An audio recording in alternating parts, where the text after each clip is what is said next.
Haleluya, shalom kepada semua sahabat-sahabat saya.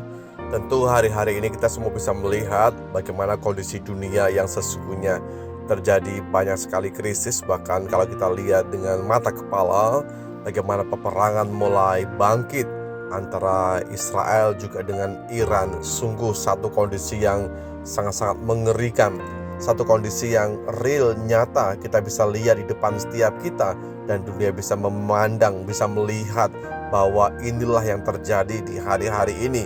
Lalu bagaimana sikap kita sebagai orang-orang yang percaya kepada Tuhan? Tentu kita bisa mengerti dari Matius pasal 24. Kalau Anda perhatikan dari ayat yang ke-3 sampai yang ke-14, kita bisa menemukan di sana dengan kondisi ini, inilah kebenaran. Sesungguhnya akhir zaman sudah sangat dekat. Waspadalah, segala sesuatunya terjadi di sekitar kita, supaya kita tidak menjadi takut, tapi semakin mawas diri, semakin melekat kepada Tuhan, dan semakin menantikan kedatangan Dia yang kedua kali, saudaraku. Alkitab berkata begini di dalam Matius pasal 24 ayat yang ke-4 dan ke-5.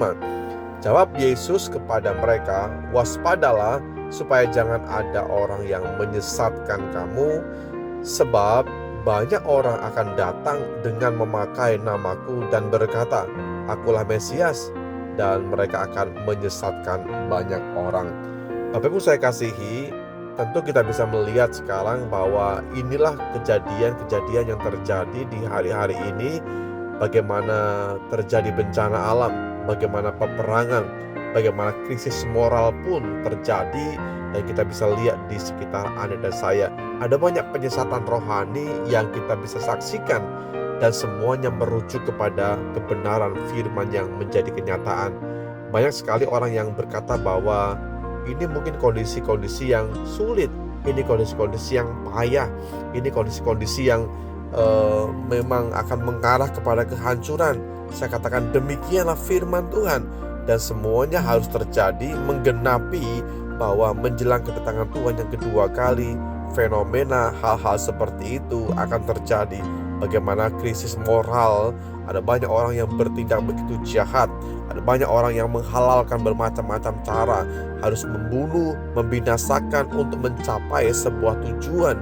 Dan itulah yang kita bisa saksikan, orang-orang begitu brutal, orang-orang begitu kejam, orang-orang begitu sadis, saudaraku, untuk mencapai segala sesuatunya. Buat kita, Tuhan Yesus ya sudah memberitahukan tentang apa yang akan terjadi menjelang kedatangannya. Tanda-tanda yang tampak adalah, kalau Anda perhatikan bagaimana pasal 24 dari Matius ayat ke-6 dan 8, kamu akan mendengar deru perang, dan itu semuanya belum kesudahannya, tapi awal dari segala sesuatu yang menjadi sebuah kenyataan. Kamu akan mendengar, dan hari ini kita bisa mendengar, melihat perang terjadi di mana-mana, saudaraku. Nah, perang dan kerusuhan, banyak negara yang berkonflik hari-hari ini, terjadi ketegangan di seluruh dunia, dan ini akan merambah ke bagian-bagian dunia yang lain. Kelaparan, gempa bumi, bencana alam yang begitu meningkat. Kita bisa lihat beberapa peristiwa-peristiwa di hari-hari ini, ya, fenomena alam, kerusakan alam, kelaparan, bencana alam, dan seterusnya. Penyakit juga demikian, COVID ya, menjadi pengingat bahwa kita sangat-sangat terbatas. Dari apa yang saya sampaikan pagi ini dengan singkat, menjadi sebuah perenungan buat kita. Sesungguhnya Dia segera akan datang. Mari bersiap, saudaraku. Jangan takut, jangan gentar, tapi lekatkan dirimu kepada Tuhan, bahwa hatimu semakin mendekat kepada Tuhan. Tetaplah setia, tetaplah tegar, tetaplah kuat di dalam panggilan kita kepada Tuhan. Sesungguhnya dunia hanya sementara saja, dan sementara kita tinggal dalam dunia, mari lakukan bagian kita dengan sungguh-sungguh. Tuhan menolong kita setiap hari.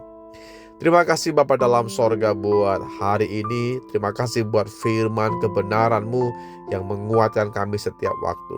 Kami sungguh-sungguh dikuatkan kembali bahwa Engkau segera akan datang. Peristiwa dalam dunia, bagaimana kelaparan terjadi, bencana alam, peperangan, kami tidak gentar, kami tidak takut, kami tetap mempertahankan iman kami kepada Engkau. Sekali Yesus, tetap Yesus. Sekali beriman, tetap beriman. Sekali percaya, tetap percaya. Kami taruh harapan kami hanya kepada Tuhan. Kami taruh andalan kami hanya Engkau. Selama-lamanya Engkau bagian kami Tuhan. Di dalam berkat nama Yesus Tuhan, kami berdoa dan bersyukur.